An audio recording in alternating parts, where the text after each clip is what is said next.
Good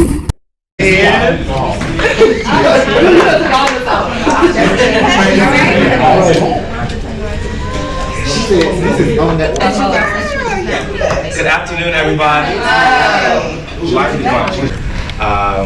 One thing that's important to network and to Ms. Winfrey is that we tell real stories about real people. You can see that for our scripted shows, for our unscripted shows.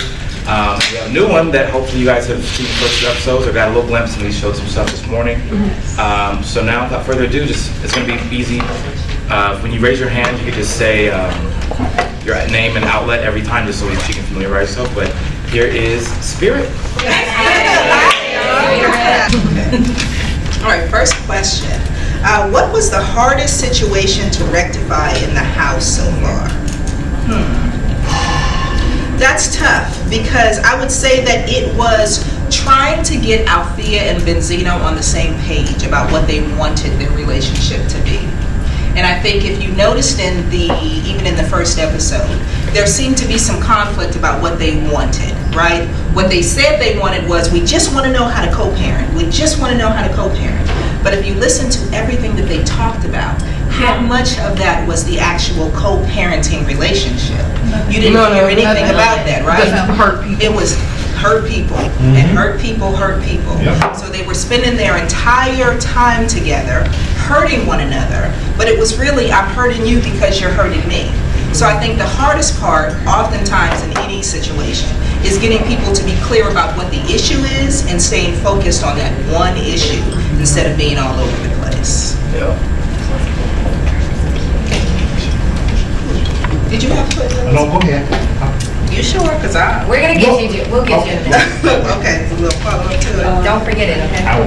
Okay, next question. Was production aware of Sunday, and they said Summer, but it's Sunday, and Benzino's history before they arrived to the house?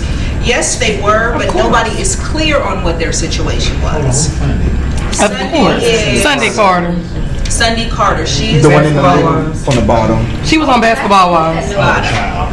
Right. So for those of you that don't know what the circumstance was, and I wasn't aware because I literally met the folks as you see it happening in real time, and I wasn't familiar with their backstories. So the circumstance is there is a dilemma as to whether or not Sunday and Benzino actually slept together at some point in their history. For me, it was not an issue though, and what the real focus was what is the point of you being here, right? Their conflicts seem to have a lot of underlying things, and unfortunately there are some things that you guys may not see in the storyline, but I do think that oftentimes that was the heart of some of their conflict, right? And again, it goes back to what are we focusing on? What is the point of our journey? How do we get to the root of those things so that you don't get distracted by some of the surface stuff? And oftentimes when people are hurting and they don't want to deal with their pain and deal with what's really at the root, it's very easy to make an argument or make a huff and a puff about something up here. So for me, it was about staying out of the fray so that I could really get to the heart of what was going on with this couple. Next question. I love this. Okay. Using a super toxic couple like Althea and Benzino on the first season. They need records. Okay. Do you feel the show will just get lost in their mess? It seems as if they were maybe here for clickbait. Okay. Yeah, clickbait, right? Okay, and so look, it's a great question. It's a great question. And again, what I would say is, because I didn't know them, I wasn't familiar with their backstories. One of the things that's important for you guys to know that as a therapist, and I literally am a therapist, I have a group practice here in Atlanta, it is unethical for us to look at a client's social media. I'm not a TV person, unfortunately, between my family. I just graduated from a doctoral program. I have spent a lot of time. That was not easy, okay? But I have spent a lot of time underwater, so I don't have like TV as a guilty pleasure. So I wasn't familiar with their stories. So I didn't even get to see like the first episode of how they came to me until after it was already put together. So I was totally taken aback by a lot of what I saw.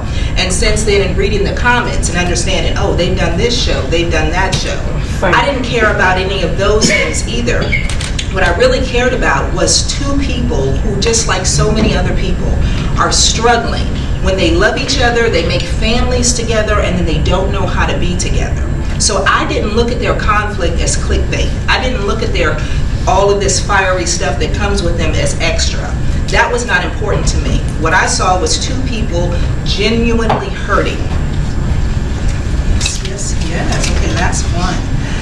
When hearing stories about couples who have maybe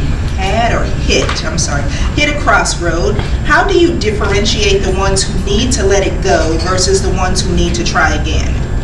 Okay, so as a therapist, I always tell couples that it's not my job to decide whether or not they should be together.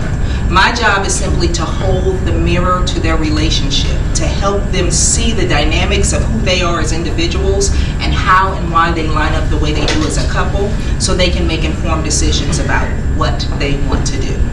Oftentimes, and I tell clients all the time, any two people that want to be together can be together. It's just a question of how hard are you willing to work. Some people say, listen, I will go to war, I will stay in something through the thick and thin.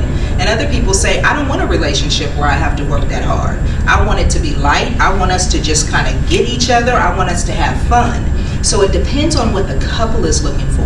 And no outside person can tell you about your relationship. Because my version of your relationship is a totally different version of your relationship than you as a couple and of you as individuals. And so I always tell everybody there's always a +1 in any dynamic. There's you, there's me, and then there's what's really happening. And we'll never be able to get to what's really happening because of our filters. So it's never for me to decide if a couple should let something go. It's for them to decide and for me to help them meet that goal.